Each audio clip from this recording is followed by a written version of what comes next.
I'm Rod Sterling. You're listening to the Zero Hour. Suspense. I'm the Whistler. Yours truly, Johnny Dollar. Who is it? The Fat Man. Presents The Man Called X. The Mysterious Traveler.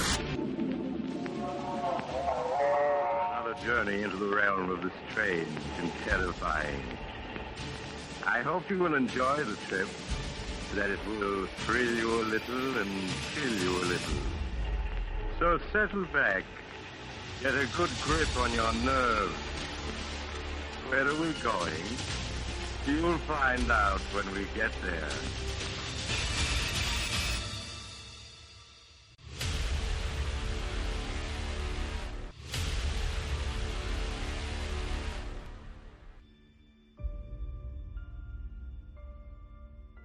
Hello everyone, and welcome to Drama and Theater, brought to you by Duane Old Time Radio. Drama and Theater features some of the best programs from the golden age of radio, including Escape, The Fat Man, Suspense, The Whistler, Zero Hour, Yours Truly, Johnny Dollar, and many, many more. Before we start today's drama, if you enjoy what I'm doing, let me ask you to subscribe to my channel. Subscribing is 100% free, and you will receive notifications on new posts. Lastly, if you have a moment, write a short 1 or 2 sentence review or give a rating on your preferred podcast service. A positive review or rating would help me out a lot. And now, on to the drama. And thank you for your support, as always. Welcome to the final post of 2024 for Mystery and Suspense. First, let me say, I truly apologize for the last month. I've totally screwed up my Christmas specials. My heart was in the right place, but my organization was in the wrong place. I apologize for all my mix-ups of the Agatha Christie stories, but again, I meant well. I just, what can I say? I fell short. So I'm dropping Agatha Christie for this final post of the year, and we are going to do CBS Radio Mystery Theater. They're going to do their version of A Christmas Carol. I'm skipping forward from 1974 to 1975. This one is their, I think it's their 402nd episode. Obviously, it's not a mystery, but it is the old classic story of A Christmas Carol, and this one originally aired December 24th, 1975. Theater presents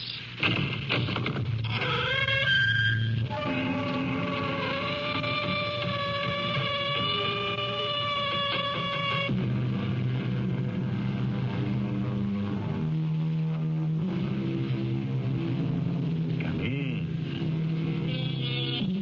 Welcome. I'm E.G. Marshall. This is a very special occasion for me. I'm to be a little more than your host. This time, I will not only be introducing the story, but telling it to you, acting it out. The Mystery Theater's special Christmas story this year, Charles Dickens' immortal classic, A Christmas Carol, with Guess Who as Scrooge. Bah, humbug.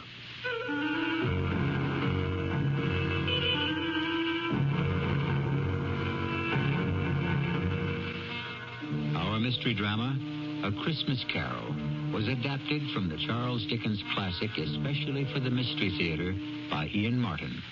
I'll be back shortly with Act One.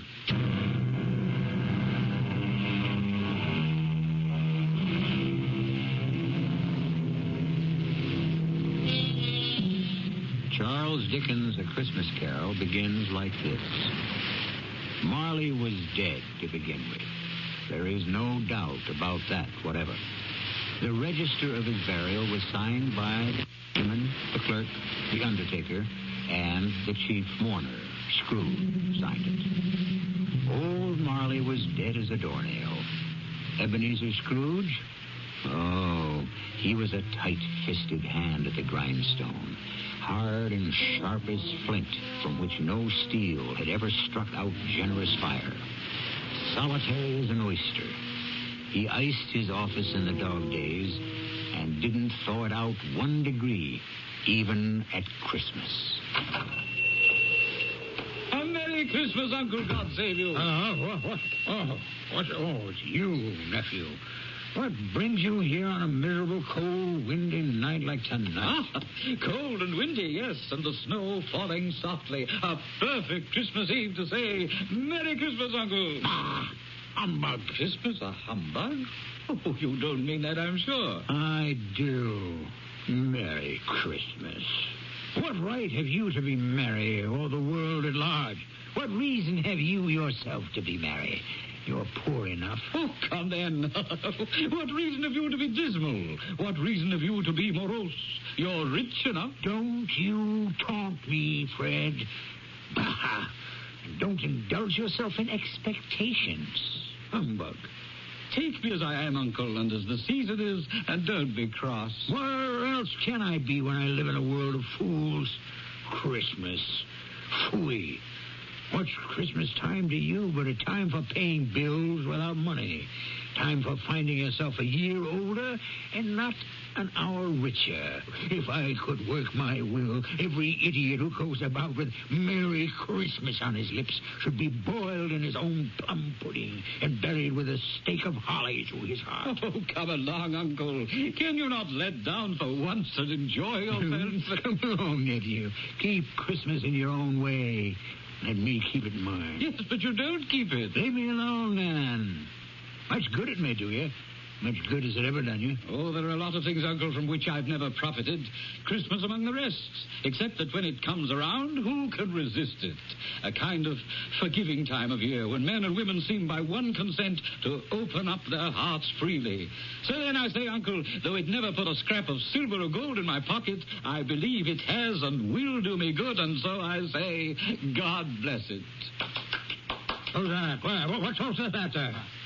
I'm sorry, Mr. Scrooge. It's just that it is a holiday, and my hands were so cold. Yes, let me hear another word from you, Bob Cratchit, and you keep your Christmas by losing your employment. Oh, please, sir, I humbly beg your pardon. It was just an action on the spur of the moment. Just apply the spur to goad you into finishing your work, Cratchit, and let's hear no more from you. Yes, sir.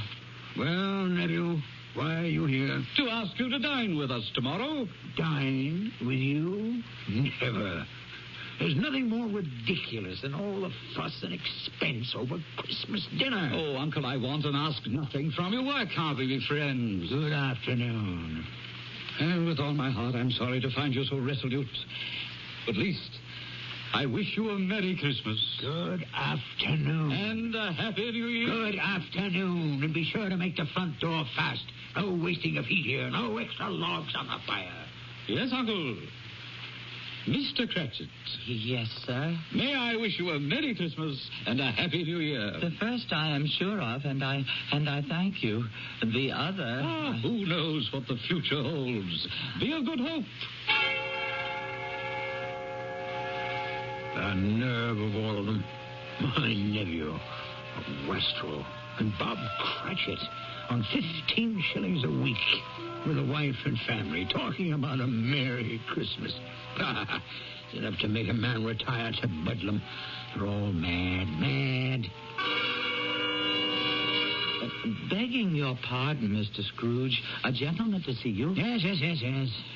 Scrooge and Marley's, I believe.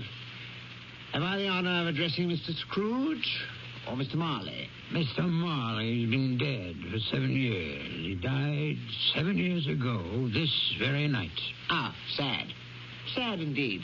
Still, I have no doubt his liberality is well represented by his surviving partner. Liberality? At this festive season, it is more than usually desirable that we all make some slight provision for the poor and destitute. You may make your pledge here. Are there no prisons? We speak of the needy. The union workhouses are not still in operation. They are. I wish I could say they were not. A few of us private citizens are endeavoring to raise a fund to buy the poor some meat and drink and means of warmth. What shall I put you down for, Mr. Scrooge? Nothing. Of course, you wish to be anonymous? I wish to be left alone. By tax, I hope to support the establishments we have mentioned. They cost enough and more.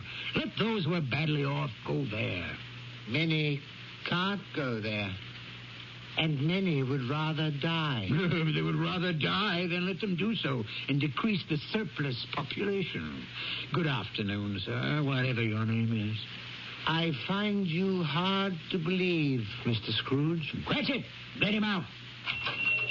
Close the door, Cratchit, to extinguish what coals remain. Yes, sir. No, sir. Come here. Coming, Mr. Scrooge. You'll want all day tomorrow, I suppose. If quite convenient, sir. It's not convenient, and it's not fair. If I was to stop half a crown for it, you'd think yourself ill-used, I'd be bound. Well, sir, And yet you don't think me ill-used when I pay a day's wages for no work. I would not presume to have an opinion, but then it is only one day a year. Yeah, poor excuse for picking a man's pocket every 25th of December. I suppose I have no choice. You must have the whole day. Just make sure you are here earlier the following morning. I dined my usual melancholy dinner in the usual melancholy tavern. Afterwards, climbed the stairs to my living quarters in the gloom. Something about my door knocker stopped me as I was about to put key in lock. For one strange moment, it looked like Marley. Ghostly spectacles turned up on its ghostly forehead. To say that I was not startled would not be strictly true. And even after I was entered and locked in and my candle lit, I did pause irresolutely before I dismissed it with humbug. Humbug. Still, I was uneasy. Trimming my candle, I walked through all my rooms to make sure all was well. Sitting room, bedroom, lumber room, all as it should be. Small fire in the grate, spoon and basin ready, little saucepan of gruel, since I had a cold. What's that? The front door. The side door. The bell by my bed. The one on the mantel and on the sideboard. What do they herald? Who rings them? The cellar door. And that noise. What? I won't believe it. It's humbug still. Grim spectre, what do you want with me? Much. Who are you? Ask me who I was. Who were you then? In life, I was your partner, Jacob Marley. You don't believe in me? I don't. Why do you doubt your senses? Because a little thing affects them. A slight disorder of the stomach makes them cheats. You may be a bit of undigested beef, a blot of mustard, a crumb of cheese, a fragment of underdone potato. There's more of gravy about you than the grave, wherever you are. Humbug, I tell you, humbug. Unbeliever! So, I unwrapped the bandages from about my head to reveal the rotting flesh, the jaw fallen slackly to my breast, the muscles eaten long since by worms. Now, do you believe me for who and what I am? Yes, oh, mercy, dread apparition. Why do you trouble me? I must. But why are you fettered and bound in chains? I wear the chain I forged in life. I made it, link by link. I girded it on of my own free will. Is its pattern so strange to you? Or would you learn the weight and length of the coil you wear yourself? It was full and as heavy and as long as mine these 7 Christmas Eves ago. And you have labored on it since. My once partner in life, What a ponderous chain you have built to drag you down in death. No, Jacob. Oh, Jacob Marley, speak some comfort to me. I have none to give. I cannot stay. I cannot linger anywhere. My spirit never walked beyond our counting house in life. So, in death, weary journeys lie before me. 7 years dead and traveling all the time? No rest, no peace. The incessant torture of remorse. I am here tonight, Ebenezer, to warn you that you have yet a hope of escaping my fate. Oh, you were always a good friend, Sankey. You will be haunted by 3 spirits. That is the hope you mentioned? It is. I think I'd rather not. Without their visits, you have no hope but to shun the path I tread. Expect the first tomorrow, when the bell tolls 1. But couldn't I take them all at once and have it over? Expect the second on the next night at the same hour. The third, when the last stroke of 12 has ceased to vibrate on your mantle clock. And for your own sake, remember what has passed between us. Passed between us. Jacob, do not leave me yet. But he was gone, as if he had never been. And yet, he had been. And Ebenezer Scrooge would never be the same man again. He fell asleep without undressing upon the instant. A sleep that was destined to be disturbed, as I shall relate when I return with Act 2.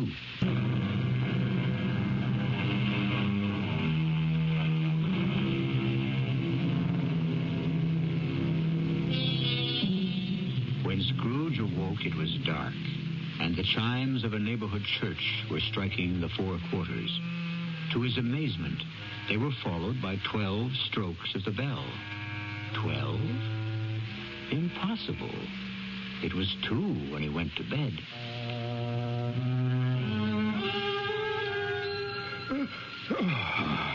Why, it isn't possible I could have slept through a whole day and far into another night. As I lay, I suddenly remembered that Marley had said a ghost would visit me at 1.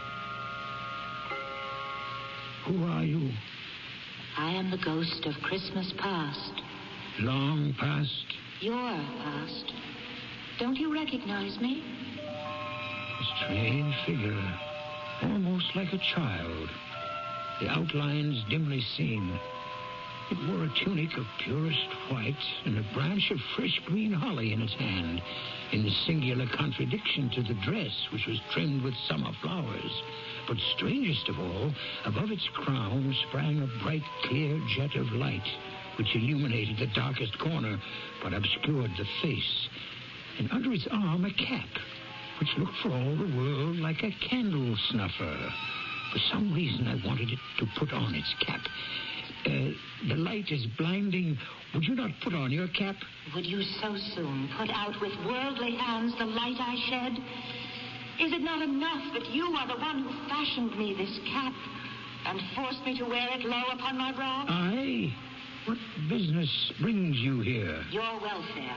Well, if you would regard my welfare, you would leave my sleep unbroken. Your reclamation, then. Take heed. Rise and walk with me. I cannot resist your command, but I am an old man, lightly clad and nursing a cold to boot. Do not deny me. Come. Follow me. All of a sudden, I was flying, floating on air. The night had vanished as the city below me, and I was looking down on the country in the clear, cold light of day, with snow dusting the ground. Good heavens! I was bred in this place. I was a boy here. Your lip is trembling. What is that upon your cheek? Nothing. Nothing. The wind makes my eyes water. Lead me where you will. Do you not remember the way? Remember it. I could walk it blindfold. Strange to have forgotten it so many years. Let us set our feet on the road. I will not tell you most of where we wandered as time stood still or raced ahead at a whim. The school where I was a child. The house I grew up in, an orphan. A terrible rush of tears remembering another outcast, a foreigner, an alien who in our mutual loneliness had once befriended me. Poor Ali Baba. It's too late now. What is too late? Nothing. There was a boy singing a Christmas carol at my door last night. I should like to have given him something, that's all. What might have been. Let us see another Christmas.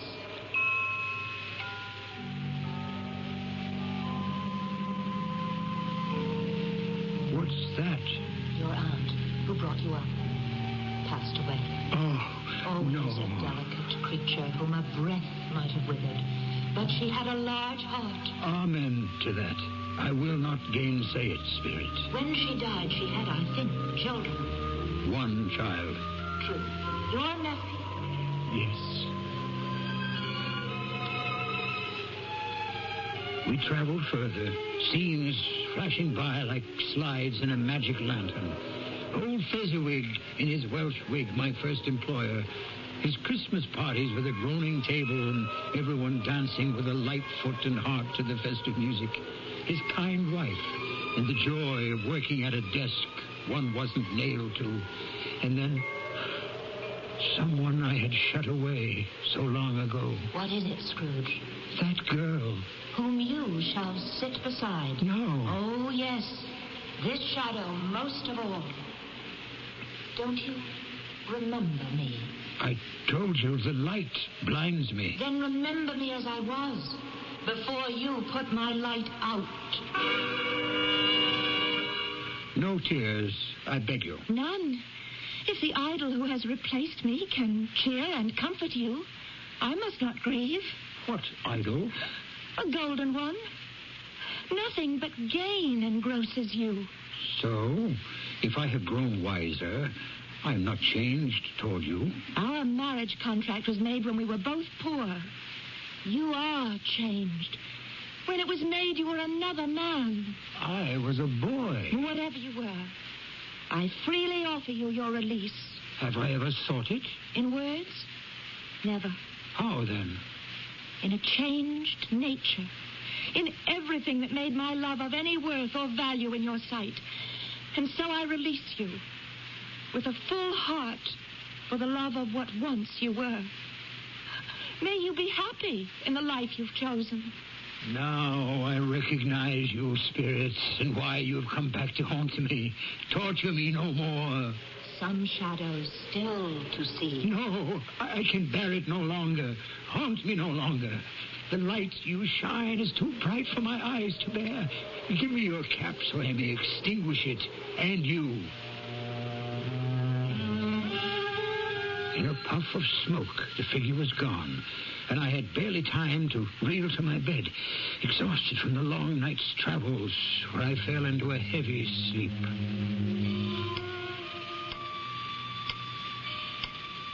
What's that? The clock ticking away. Awake in the night of time. Almost one. When the second messenger Marley sends me from the grave will arrive. What ghastly shape might he take? What hideous form? What torture might this one plan for me? At least I am prepared for anything. Well, prepared for anything, but nothing. Hello there, spirit. Are you invisible to me? What's that? That great light from beneath my sitting room door. He is a fearful waste of light, a shocking extravagance. I must go in and douse these candles. Yet I'm afraid to enter. Scrooge. Ebenezer Scrooge. Stop skulking there behind your bedroom door. Enter, man. Enter. Why, here's a prodigal spending of light. In a great roaring blaze, hot enough to set the chimney flue on fire. Look well on me. Have you never seen the like of me before? Never. It is time your eyes were opened to this and other things. Spirit, I will be no trouble. Conduct me where you will. I went forth last night on compulsion, and I learned a lesson which is working now. Tonight, if you have aught to teach me, let me profit by it. Hold fast to my robe. In the blink of an eye, we were transported to a mean and shabby little house, threadbare but clean as a new washed shirt, and redolent of the mouth-watering smell of goose, basking in sage and onion, and aromas of an eating house and pastry cooks next together, which came from the Christmas pudding. Whatever has got your precious father, then, and your brother, Tiny Tim? I never remember him, Martha, as late as this on Christmas Day. What a place is this? House of your clerk, Bob Cratchit. See, here he comes now. The child he carries on his shoulder, with a little crutch in his hand, and his lower limbs bound in an iron cage. The youngest of the Cratchits, Tiny Tim. Why, look at him struggle after the others as his father sets him down. Where are they off to? To watch one of the merriest sights of this merriest of seasons. The golden goose turn on the spit. Shh. Listen. How late you are, my dear, and how cold. Oh, well. Oh, come, sit you down by the fire and have a warm. Lord bless you. After I've had a look at that goose, too. First, tell me, how did Tiny Tim behave through the service? Oh, as good as gold and better. Somehow he gets thoughtful sitting by himself so much and thinks the strangest things you ever heard. I know. What was it this time? He told me coming home he hoped everyone in the church saw him because he was a cripple. Oh. Because it might be pleasant to them to remember upon Christmas Day who it was made lame beggars walk and blind men see. Bob. Oh, I feel so much for you. No. You must not, my dear. Remember the day. Come, let's join the others.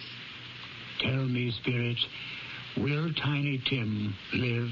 I see a vacant seat in the poor chimney corner, and a little crutch without an owner. If these shadows remain unaltered by the future, the child will die. Oh, no, kind Spirit. Spare him. That from you recall your own words. If he be like to die, he had better do it and decrease the surplus population. Oh, I am ashamed. And should be. Man, if you be man at heart, forbear that wicked cant until you have discovered what the surplus is and where it is. Listen.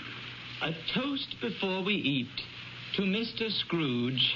To me? I'll give you Mr. Scrooge, the founder of the feast. The founder of the feast, indeed.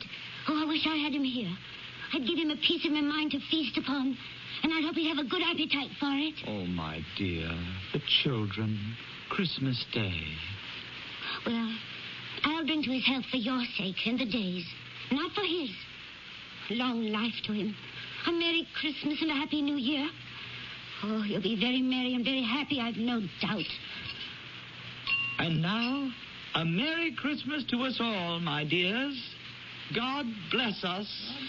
God bless us, everyone. Yes, Merry. My very name cast a pall upon the happiness. But mark you on the wealth of spirit among them, which thought kindly on a man with as little spirit as yours. In particular, that poor little lad, Tiny Tim. Did you notice how generous he was to end the toast with, God bless us, everyone, including even me?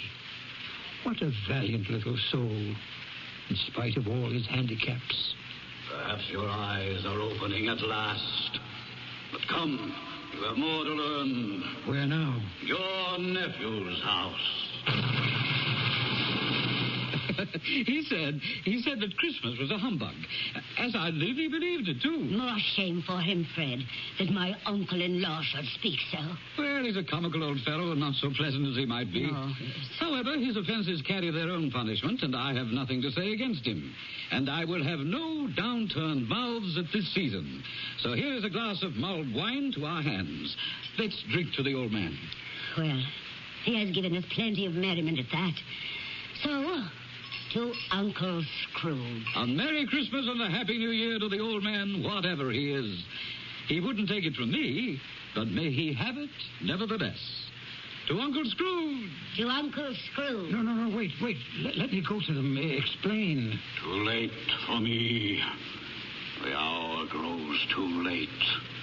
Away. Where stand we now? This open place. A crossroads where I must leave you. Oh, forgive me what I ask, but I see something strange protruding from the skirt of your robe. That might be a claw for all the flesh there is upon it. Yes. Then see what you must see. From their sanctuary came forth a boy and a girl. Yellow, meager, ragged, scowling, wolfish, but prostrate, too, in their humility. I started back appalled. Spirit, are these yours? They are man's. The boy is ignorance, the girl is want. Beware of them both and all of their degree, but most of all beware this boy, for on his brow I see written doom, unless the writing can be erased. My time is sounding. Wait. Have these pitiful creatures no refuge or resource? I answer in your own words. Are there no prisons? Are there no workhouses? Hold for one moment. Help me. Where should I turn? Turn and face your future. The black phantom that approaches you now. Face your future. Your future.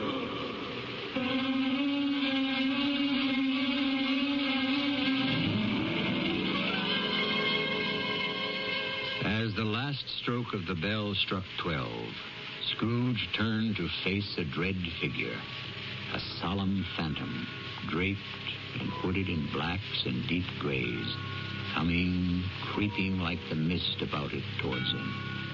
I'll return with Act 3 very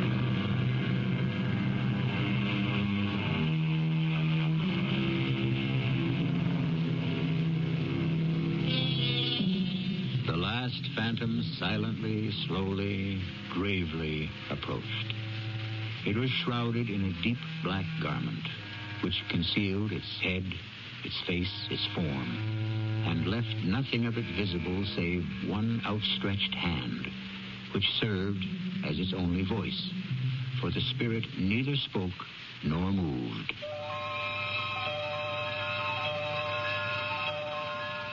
I am in the presence of the ghost of Christmas yet to come.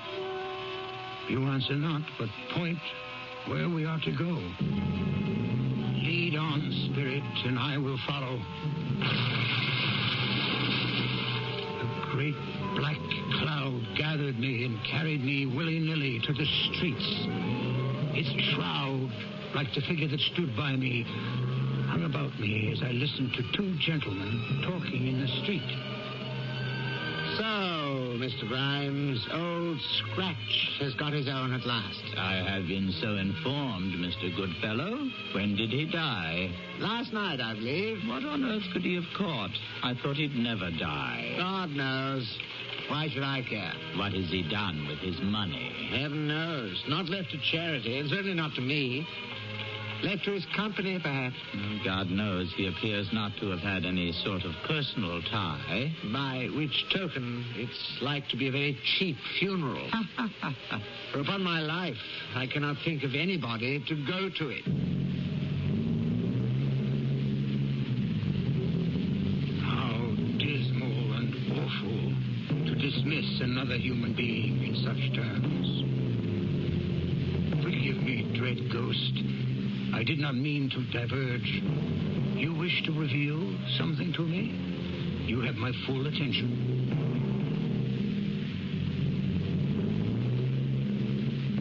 Fred, the news is bad. Bad? We are quite ruined. Oh, no, there's hope for us yet.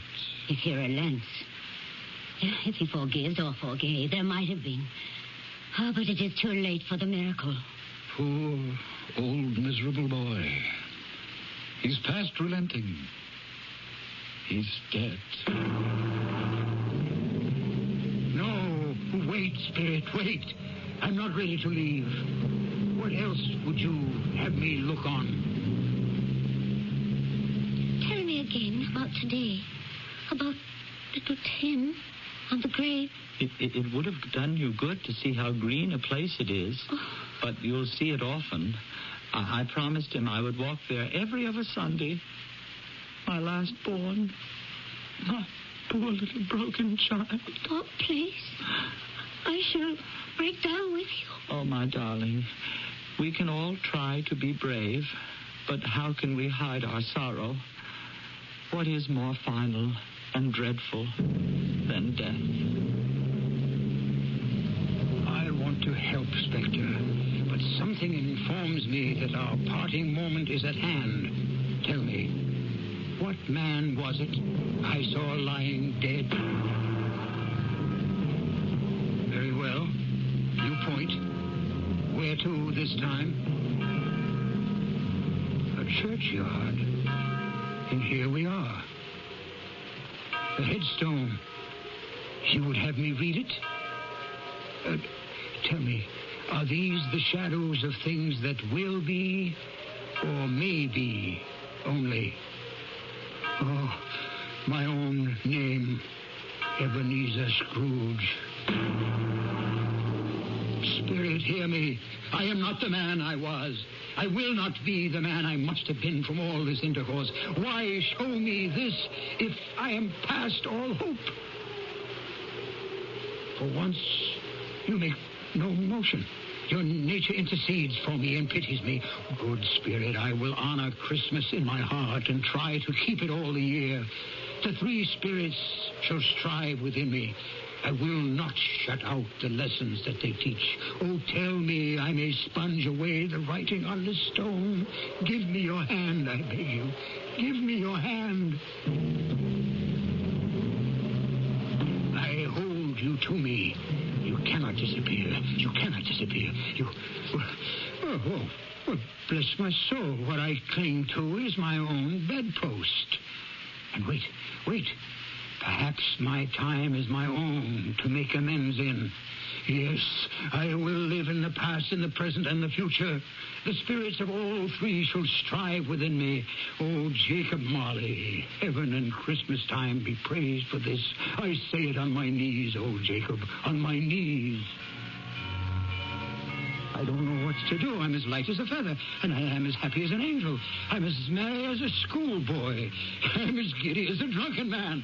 A Merry Christmas to everyone. A Happy New Year to all the world. Hello there. Oh, hello. Oh, there's the saucepan the gruel was in. There's the door by which the ghost of Jacob Marley entered. There's the corner where I saw the wandering spirits. It's all right. It's true. It all happened. Oh, my God, I don't know how long I've been among the spirits. I'm a baby. I don't know what month it is. Throw open the window and rejoin the world. Hey, Mr. Grimes, what's today? Why, Christmas Day. Christmas Day? I haven't missed it. The spirits have done it all in one night. They can do what they like. Of course they can. Hello, my fine fellow. Hello. Merry Christmas. Merry Christmas to you. Do you still run the poulterer's shop in the next street but one, at the corner? I should hope I did, on my way to open up. Oh, pray then, Mr. Grimes, do I dare hope you have not yet sold the prize turkey that was hanging up there? Not the little prize turkey, the big prize turkey. The one as big as an ostrich? Oh, a delightful man, a pleasure to talk to him. Yes, Mr. Grimes. It is hanging there now. Well, what are we waiting for? I want to buy it. Bring it here that I may give directions where to take it. Send back your boy and I'll give him a shilling. Have him bring it back in less than 5 minutes and I'll give him half a crown. Better still, here's a £5 note. Send him to deliver the turkey to Mr. Cratchit by cab at the address I give you. And what's left shall be your Christmas present and his. Shaving was not an easy task, for my hand was shaking, and shaving demands attention. At last it was finished, and I dressed myself in all my best and issued forth to the streets. The first person I met was a portly gentleman who had walked into my counting house the day before, saying, Scrooge and Marley's, I believe. I hastened to intercept him. My dear sir, how do you do? I beg your pardon? I hope you succeeded yesterday. A Merry Christmas to you, sir. Mr. Scrooge? That is my name. I fear not pleasant to you. Allow me to ask your pardon, and will you have the goodness to allow me to contribute? May I have your ear, sir? What? Lord bless me. So much. My dear Mr. Scrooge, are you really serious? If you please. Not a farthing less. Will you do me that favor? Oh, my dear sir, I don't know what to say to well, such don't say anything. Come and see me. Will you come and see me? I will indeed. Thank you. I thank you 50 times. Bless you.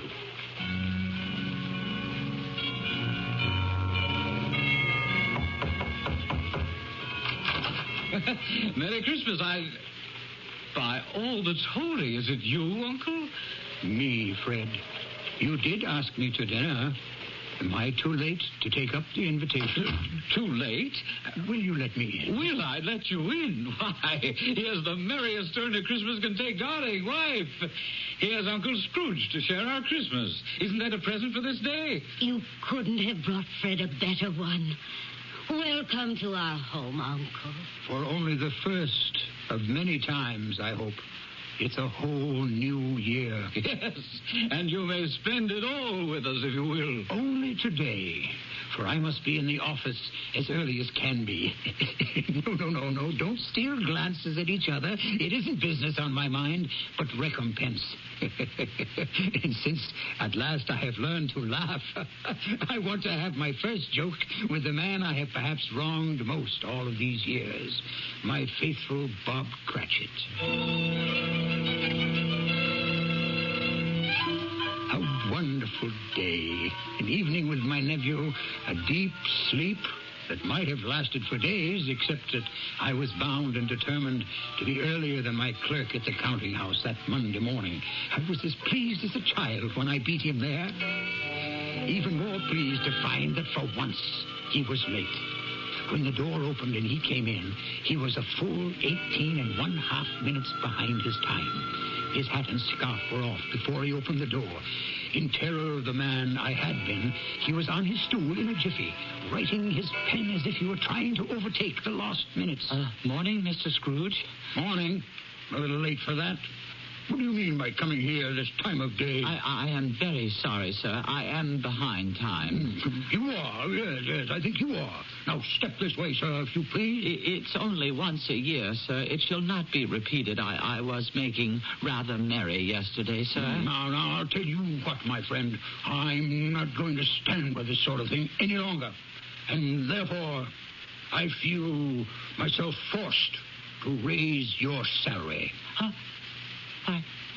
Why, Mr. Scrooge, sir, do you feel all right? Merry Christmas, Bob. A merrier Christmas than I have given you for many a year. Not only raise your salary, but discuss your affairs and endeavor to help your struggling family over a Christmas bowl of smoking bishop. So, make up the fires till they hot us right out of the county house before you dot another I, Bob Cratchit. It's not only a new year, but a whole new world for both of us.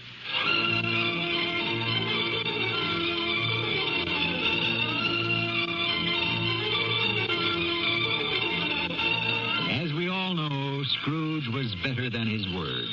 He did it all. And to Tiny Tim, who did not die, he was a second father. And he made a good new will for his nephew and his future partner, Bob Cratchit.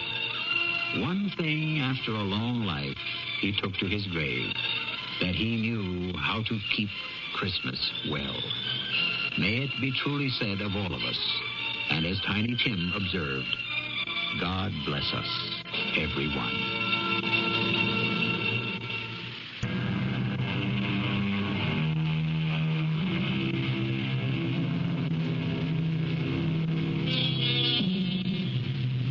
What more is there to say after Dickens' Christmas Carol, except the eternal message it brings, a Merry Christmas and a Happy New Year.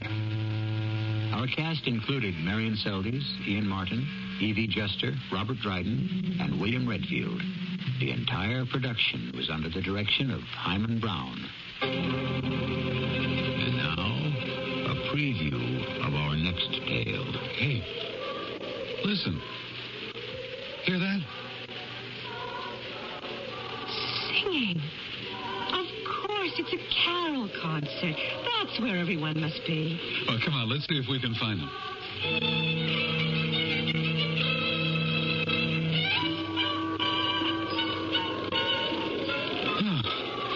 Well, I give up. I don't know where that music's coming from.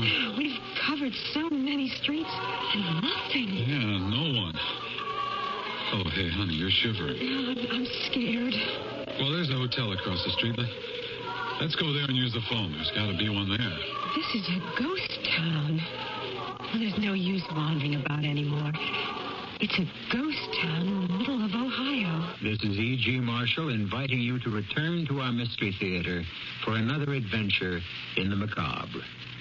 Until next time, pleasant dreams.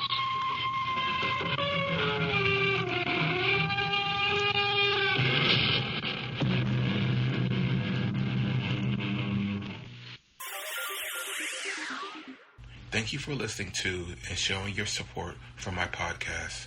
If you would like to receive notifications of when new episodes are posted, please subscribe to my channel. Subscriptions are 100% free, and they really help me get an idea of how I'm doing. Well, hope you enjoyed, and until next time, stay safe, wish you well, and as always, peace.